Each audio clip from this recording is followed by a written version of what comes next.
A minha alma engrandece ao Senhor, meu espírito se alegra, meu Salvador, pois com poder tens feito grandes coisas e com misericórdia demonstrado amor. Santo, Santo,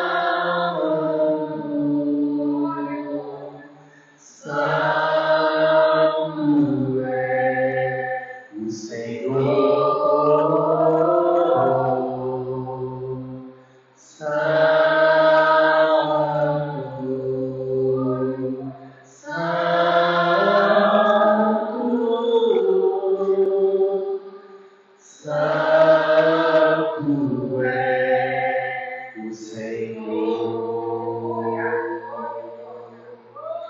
Romanos 8:28 diz assim a palavra de Deus: sabemos que Deus age em todas as coisas para o bem daqueles que o amam, dos que foram chamados de acordo com o seu propósito.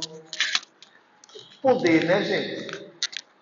Que glorioso quando a gente entende a palavra de Deus e consegue se posicionar segundo aquilo que a palavra ensina. Porque uma coisa é a gente reconhecer quem somos em Deus. Outra coisa é viver o que Deus tem para as nossas vidas. Então, só conhecer não adianta se a gente não procurar viver. Então, o que a gente conhece só é poderoso quando a gente pratica. E o povo de Deus, ele precisa praticar todo o conhecimento que tem adquirido da parte do Senhor. Então, esse versículo, ele já começa dizendo que Deus, né? Ou seja, nós somos sabedores, nós entendemos isso, nós compreendemos que Deus age em todas, não é em algumas, mas é em todas as coisas. Para o quê? Para o bem. O bem de quem? De quem ama o Senhor, que somos nós. Por que você está aqui? Porque você ama o Senhor. Porque você tem que reconhecer a bondade do Senhor, o amor do Senhor, a misericórdia do Senhor, a graça do Senhor que te alcançou. E você está aqui dedicando parte do seu tempo para louvá-lo, para exaltá-lo, para adorá-lo. E outra coisa, Deus também age na vida daqueles que foram chamados segundo o propósito estabelecido por Deus. Então Deus tem planos na tua vida. Então nós precisamos entender como cristão que em todas as coisas Deus, ele age para o nosso bem. Às vezes não compreendemos o porquê de certas situações. Mas Deus, ele está no controle. E o povo de Deus, e o Filho de Deus, ele precisa entender isso. Deus, tu está no controle. Se tu estás permitindo isso, tem um propósito, tem um porquê. E isso vai servir para o meu bem. Por mais que eu não esteja vendo algo bom agora. Mas Deus sabe o que faz, porque ele é soberano. Amém, igreja? E no versículo 27 ele continua dizendo: pois aqueles que de antemão conheceu, também, aleluia, glória a Deus, pois aqueles que de antemão conheceu, também os predestinou para serem conformes à imagem de seu Filho, a fim de que ele seja o primogênito entre muitos irmãos. Então, amados, Deus, ele nos escolheu. Anteriormente, igreja, antes de nós o reconhecermos, antes de nós sabermos quem Ele é, Deus nos escolheu através de Jesus Cristo. Para sermos a imagem de Cristo, ou seja, para parecermos com Cristo, para resplandecer Cristo em nossas vidas. Cristo, Ele é o primogênito de tudo isso. E nós vamos seguindo o seu padrão, seguindo o seu modelo. Versículo 30 diz: e aos que predestinou, também chamou. E aos que chamou, também justificou. Aos que justificou, também glorificou. Amém, amados? Então, nós fomos predestinados por Deus para que em Cristo nos tornássemos seus filhos. Ou seja, automaticamente herdeiros de Deus. E Jesus, Ele é o primeiro, Ele é a primícia disso, Ele é o primogênito. Amém? Jesus é o Filho de Deus. E amados, nós temos que entender que antes de nós nascermos, Deus nos predestinou para isso. Ou seja, esse é o propósito de Deus, esse é o plano de Deus para todo aquele que crê. Então, Deus, Ele nos elegeu em Jesus. Amém? Para sermos a imagem de Cristo. Por isso que Ele nos predestinou. Né? Aí a palavra diz que aos que predestinou, também chamou. Ou seja, essa predestinação é no sentido de desejo de Deus. O desejo de Deus era que todos fossem salvos através de Jesus Cristo e se tornassem filhos. Deus sempre desejou ser um pai de muitos filhos. Então, esse predestinou é um desejo de Deus. Deus deseja, ou Deus desejou, Deus fez um plano, Deus realizou esse plano em Jesus, e através de Jesus, o que foi que Ele fez? Ele nos chamou. Amém? Nós fomos chamados. Glória a Deus. Não?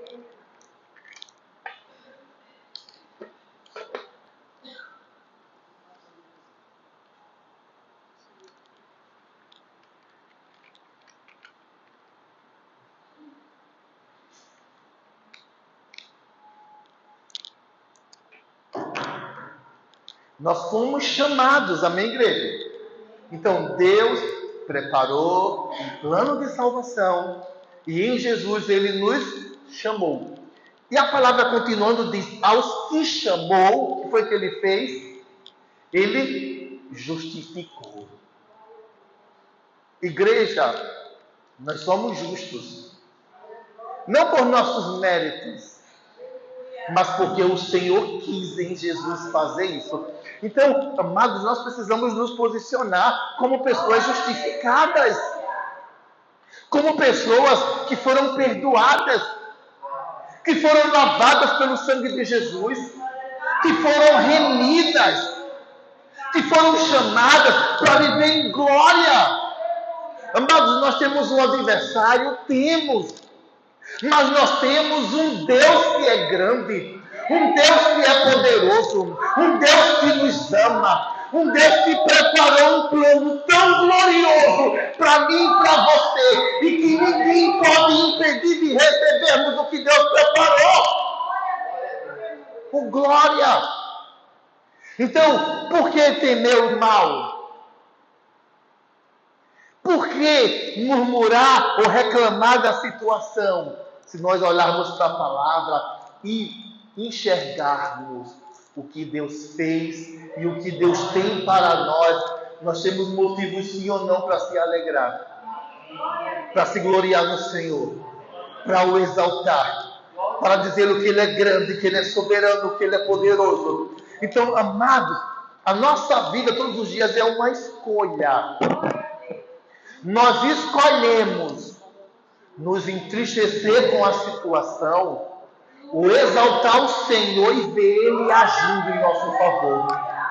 Nós escolhemos chorar como derrotados, ou entender que o Senhor nos chamou para sermos vencedores em Cristo, ou mais que vencedores em Cristo, e andar como um mais que vencedor e ver Deus operar. Aquela mulher que o profeta orou e teve um filho, o filho dela morreu. Ela foi atrás do profeta. Ela encontrou o servo do profeta. E o servo disse: como vais? Aquela mulher tinha acabado de perder o filho. Mas isso é impactante. Ela disse para aquele homem: vai tudo bem. Meu Deus! Quando eu paro para pensar, era para aquela mãe estar em desespero, em pranto, em choro. Porque não é normal um pai enterrar um filho, mas o contrário que é normal. Mas aquela mulher, pela fé, amém, igreja? Porque aquela mulher vivia pela fé. Ela queria se encontrar era com o Senhor. E ela queria saber do Senhor algo. Mas para quem não podia ajudá-la, ela disse: está tudo bem. Mas quando ela chegou perto do representante de Deus, que foi o profeta, ela desabafou. E o Senhor usou o profeta para ir lá e fazer o filho dela ressuscitar. Amados, não importa se o diabo ele tem tentado matar os teus frutos, tem tentado destruir aquilo que você tem semeado, se ele tem tentado matar os teus planos e os teus sonhos. Olha, você serve a um Deus que é poderoso. Você serve a um Deus que pode ressuscitar. Você serve a um Deus que pode mudar a situação. Você serve a um Deus que pode todas as coisas. Então não adianta a gente viver lamentando. Mas nós precisamos aprender a viver adorando. Porque Deus ele trabalha não é na murmuração. Deus ele trabalha na adoração. O teu inimigo quer que você murmure para você perder o que Deus tem para você. Mas quando você entende quem você é e o que Deus tem feito por você, Ele enviou Jesus para morrer por ti. E quando Jesus morreu por ti, Ele te justificou para você ser glorificado. Ou seja, Ele te justificou para você estar preparado para receber o que Deus tem para te dar. Porque o que Deus tem para te dar não é pouco nem é pequeno. Amém, igreja? É muito e é grande. E nós precisamos viver pela fé. É isso que o Senhor chama o povo dele, para viver por fé e não por vistas. Porque quando nós olhamos para as circunstâncias, a nossa carne é fraca. Ela quer o quê? Esmorecer, se entristecer. Mas quando nós vivemos por fé, nós entendemos que Deus está no controle e Ele age em todas as coisas para o nosso bem. Amém, igreja? O versículo 31 diz assim: que diremos por diante dessas coisas?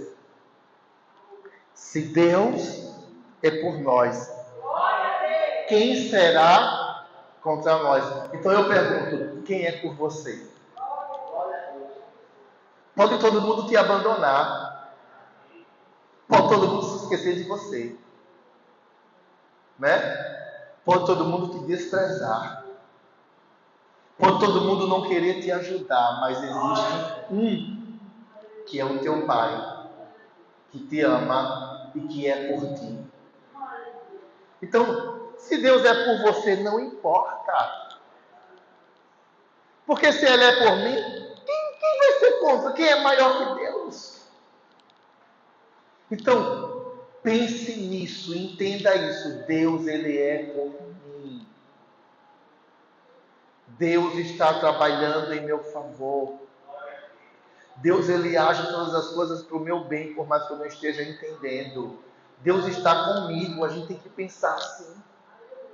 Porque a palavra ensina assim. E você é do Senhor. Versículo 32. Olha o que o Senhor diz, que a palavra diz que o Senhor fez. Aquele que não poupou seu próprio filho, mas o entregou por todos nós, como não nos dará juntamente com ele e de graça todas as coisas? Amém, igreja? Olha, a coisa mais difícil de Deus fazer por nós, Ele já fez. Amém, igreja? Ele entregou o filho dele, ou seja, Ele se entregou, né? Ele se entregou, porque nós entendemos que o nosso Deus, Ele é trino. Deus Pai, Deus Filho e Deus Espírito, e os três são um. Então, quando Jesus se entregou, o Pai se entregou. Quando o Espírito veio ficar conosco, o Pai veio ficar conosco. Então, gente, o Pai sofreu a nossa dor, a nossa afronta. Tudo isso para nos dar a vitória. Então, o Senhor usou aqui o apóstolo Paulo para nos dizer, gente, Deus não poupou o seu próprio filho, mas o entregou por quem? Por nós.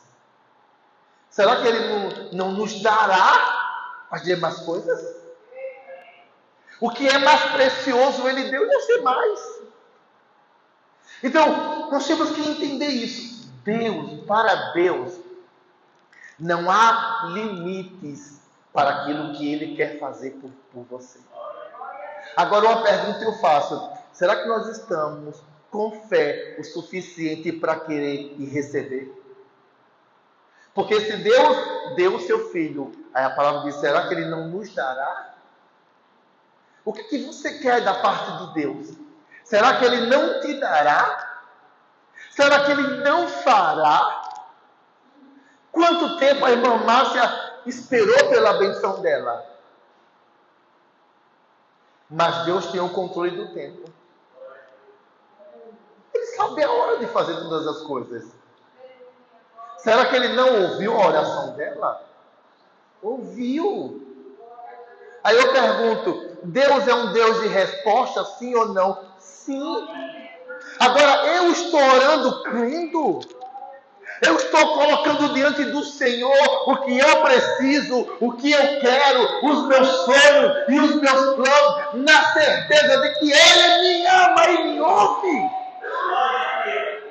Na certeza de que Ele faz. Porque Ele é poderoso. Igreja, eu quero te dizer algo, olha. Por mais que a luta tenha tentado te impedir de sonhar, sonhe. Gente, por mais que o adversário tenha tentado te entristecer, para você duvidar, não duvide, mas creia. Por mais que você esteja enfrentando tempestade por decisões que você tomou pela fé, confie que Deus vai te honrar.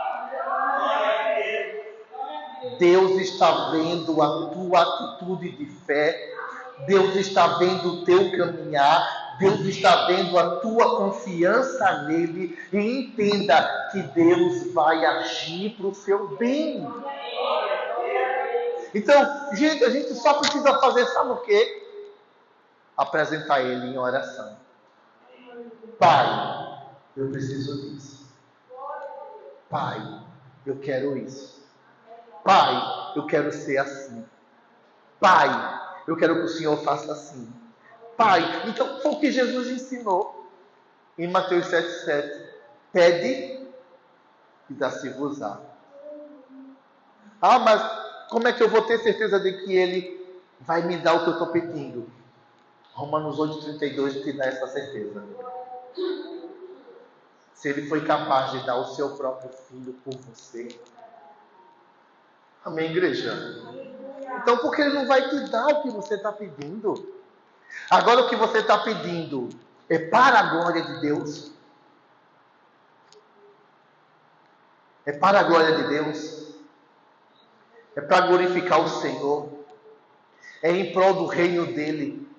vai adorar o Senhor, vai ser bom para você. Porque, gente, entenda que para as nossas orações existe um filtro.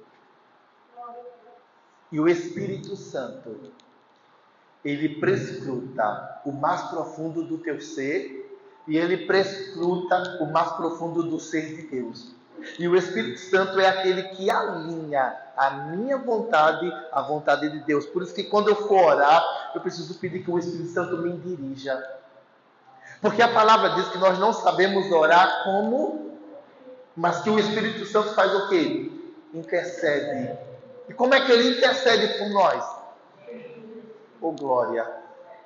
Esse gemido inexprimível, amados, é um clamor de necessidade extrema.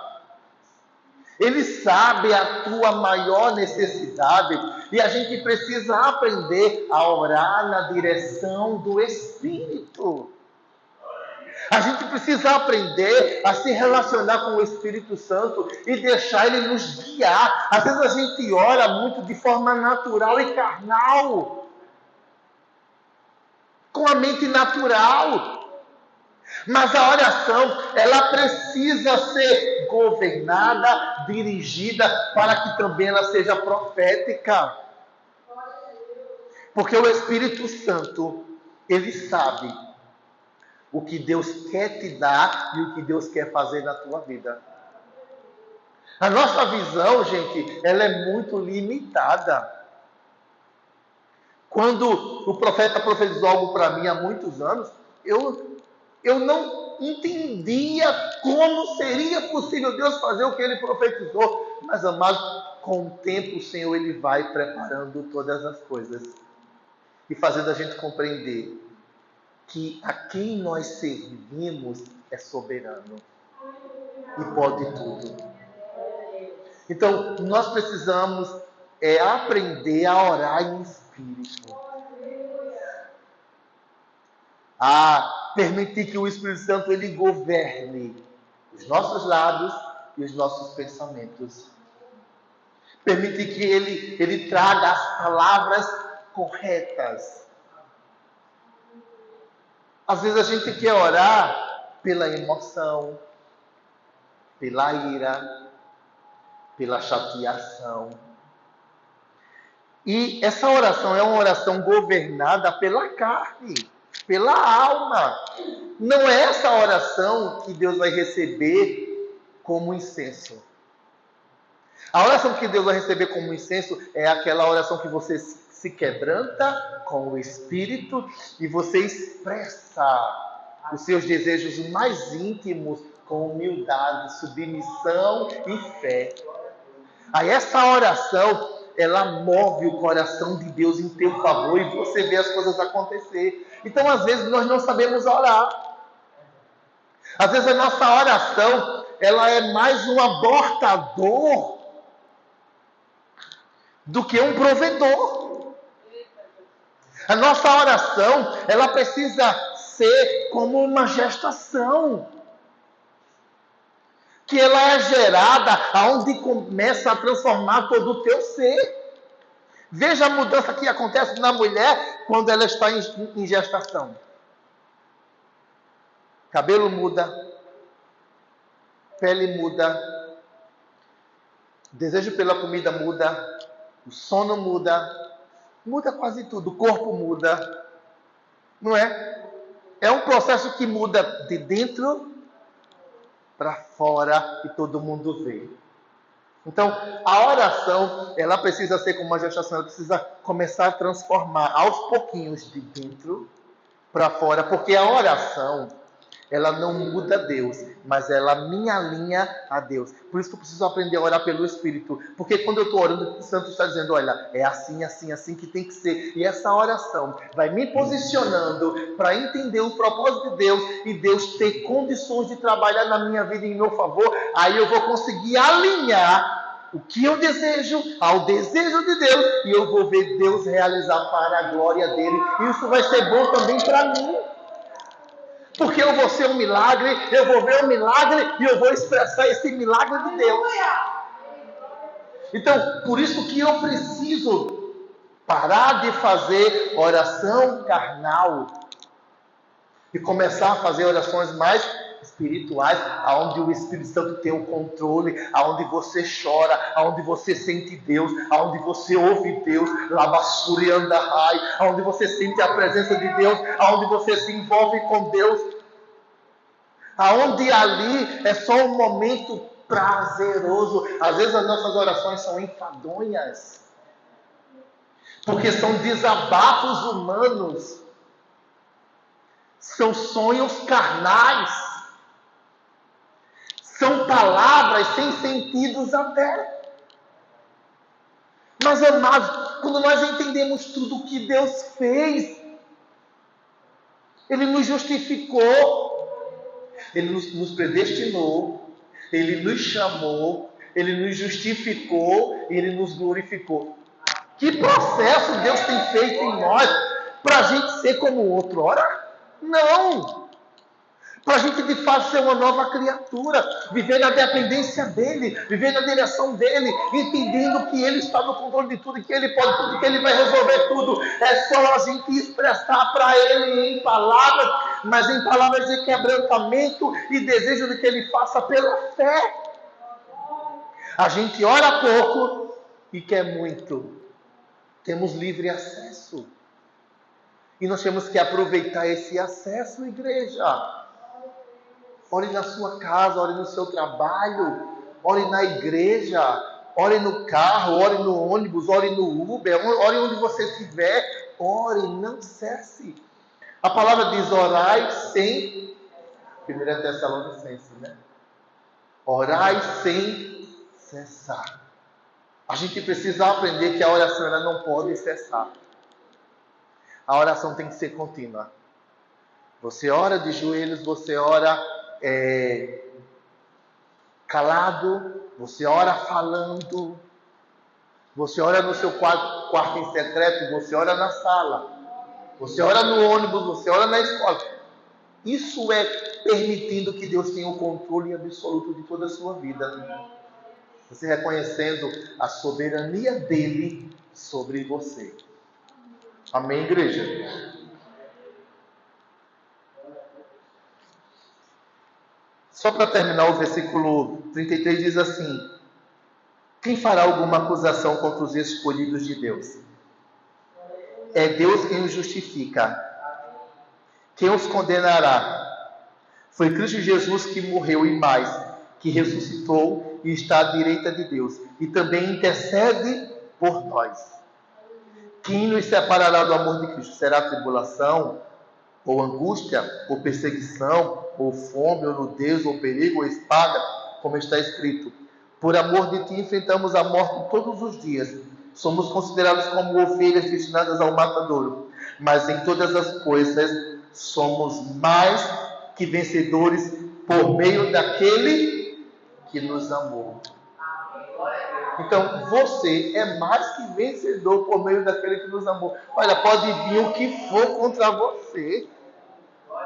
Entenda quem você é. Entenda a sua posição no reino. Entenda que você é filho. Entenda que você já foi chamado. Você já foi justificado. Você já foi glorificado. E você vai viver os projetos, propósitos e planos de Deus. No nome de Jesus. Porque o mal não vai te atrapalhar. Mas você vai se posicionar, você vai priorizar o Senhor, você vai buscando de todo o coração, você vai servindo com todo o seu ser e você vai adorar. Na prova você vai adorar, na luta você vai adorar, na dificuldade você vai exaltar o Senhor. Você não vai permitir que o diabo ele impeça o que Deus tem para você, não, no nome de Jesus. Então se alinhe aos propósitos de Deus no nome de Jesus. Amém, amados?